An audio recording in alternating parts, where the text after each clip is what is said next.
Assalamualaikum warahmatullahi wabarakatuh. Kembali lagi bersama saya Diki Agus Firmansyah.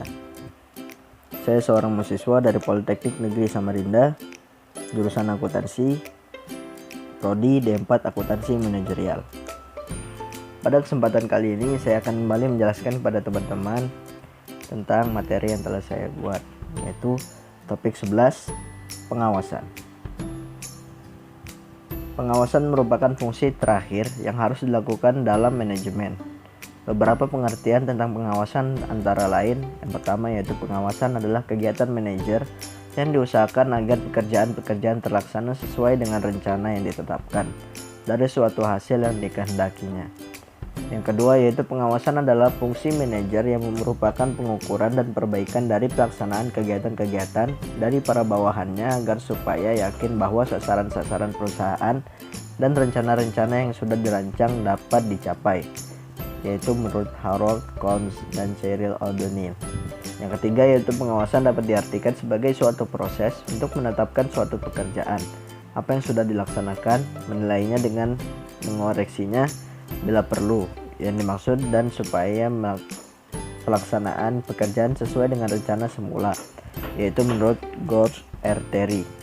Yang keempat yaitu ada pula yang memberi definisi pengawasan adalah usaha untuk dapat mencegah kemungkinan-kemungkinan penyimpangan dari rencana-rencana, instruksi-instruksi, saran yang telah ditetapkan.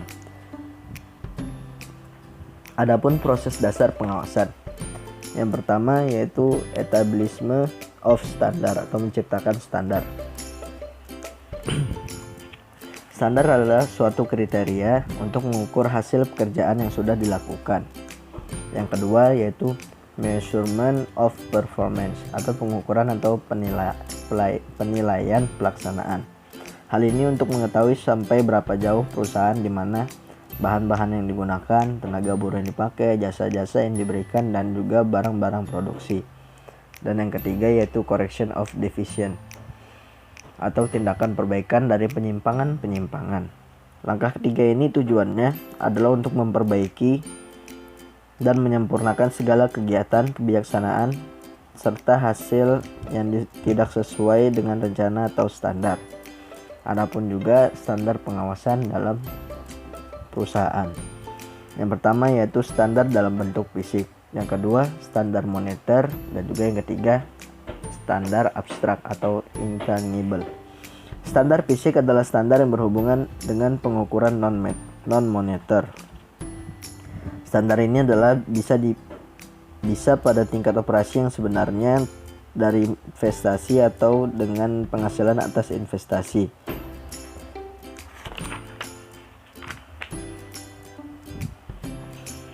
Selanjutnya yaitu tujuan pengawasan atau pengendalian. Yang pertama yaitu untuk mengetahui apakah sesuatu berjalan sesuai dengan rencana yang telah digariskan, untuk mengetahui yang telah digariskan. Yang kedua yaitu untuk mengetahui segala sesuatu dilaksanakan sesuai dengan instruksi serta azas-azas yang telah ditetapkan. Dan yang ketiga untuk mengetahui kesulitan-kesulitan, kelemahan-kelemahan, serta kekurangan yang mungkin timbul dalam pelaksanaan pekerjaan. Yang keempat untuk mengetahui segala sesuatu apakah dapat berjalan secara efisien. Dan yang kelima yaitu untuk mencari jalan keluar. Selanjutnya yaitu jenis-jenis pengawasan. Yang pertama yaitu waktu pengawasan, dua objek pengawasan, yang ketiga subjek pengawasan, yang keempat cara mengumpulkan fakta-fakta guna pengawasan. Adapun waktu pengawasan terbagi menjadi dua, yaitu pengawasan preventif. Pengawasan ini dilakukan sebelum terjadinya penyelewengan, kesalahan, atau deviation. Jadi diadakan tindakan pencegahan agar tidak terjadi kesalahan-kesalahan di kemudian hari. Selanjutnya yaitu pengawasan represif. Pengawasan ini dilakukan sesudah dijalankannya, dengan kata lain diukur hasil-hasil yang telah dicapai dengan alat pengukur standar yang telah ditentukan terlebih dahulu. Selanjutnya yaitu adapun objek pengawasan. Objek pengawasan terbagi menjadi 4, yaitu yang pertama produksi. Pengawasan ini untuk mengetahui bagaimanakah kualitas dan kuantitas dari produksi Maksudnya walaupun kita mengutamakan kuantitas, jangan sampai meninggalkan kualitas. Yang kedua, adapun keuangan. Pengawasan ini dilakukan berkaitan dengan ongkos-ongkos yang mudah berubah. Dan yang ketiga, waktu. Pengawasan di bidang waktu dimaksudkan untuk menentukan apakah dalam menghasilkan sesuatu hasil produksi sesuai dengan waktu yang direncanakan atau tidak. Dan juga yang keempat, manusia dan kegiatan-kegiatannya dibagi menjadi dua, langsung dan juga tidak langsung. Pengawasan di bidang ini bertujuan untuk mengetahui apakah kegiatan-kegiatan dijalankan sesuai dengan instruksi, rencana tata kerja, atau masih perlu petunjuk yang lebih terperinci sehingga pelaksanaan kegiatannya lebih baik dan juga lancar. Pengawasan ini terbagi menjadi dua, yaitu langsung dan tak langsung. Langsung misalnya dijalankan oleh kepala bagian terhadap orang-orang langsung di bawahnya. Dan juga tak langsung, misalnya kalau pengendalian dilakukan oleh seorang kepala bagian dengan melalui kepala subbagian. Selanjutnya yaitu ada subjek pengawasan. Subjek pengawasan ini dibedakan atas dasar penggolongan siapa mengadakan pengawasan. Maka pengawasan itu dapat dibedakan atas yang pertama, pengawasan intern, yaitu pengawasan yang dilakukan oleh atasan dari petugas yang bersangkutan atau pengawasan yang dilakukan oleh aparat pengawasan yang ada pada organisasi atau instansi yang bersangkutan itu sendiri. Sedangkan yang kedua yaitu pengawasan ekstern, yaitu pengawasan yang dilakukan oleh atasan orang-orang di luar organisasi bersangkutan. Adapun syarat pengawasan.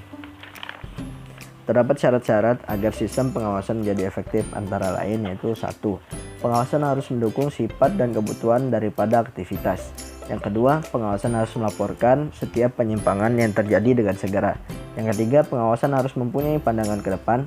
Yang keempat, pengawasan harus luas dan fleksibel. Yang kelima, pengawasan harus serasi dan juga dengan pola organisasi. Dan juga yang keenam, pengawasan harus ekonomis. Yang ketujuh, pengawasan harus mudah dimengerti. Yang kedelapan, pengawasan harus diikuti dengan koreksi atau perbaikan. Baik, mungkin hanya itu yang bisa saya sampaikan. Kurang lebihnya saya mohon maaf. Apabila ada salah kata ataupun keliru, mohon dimaafkan. Wabillahi taufiq wal hidayah. Wassalamualaikum warahmatullahi wabarakatuh.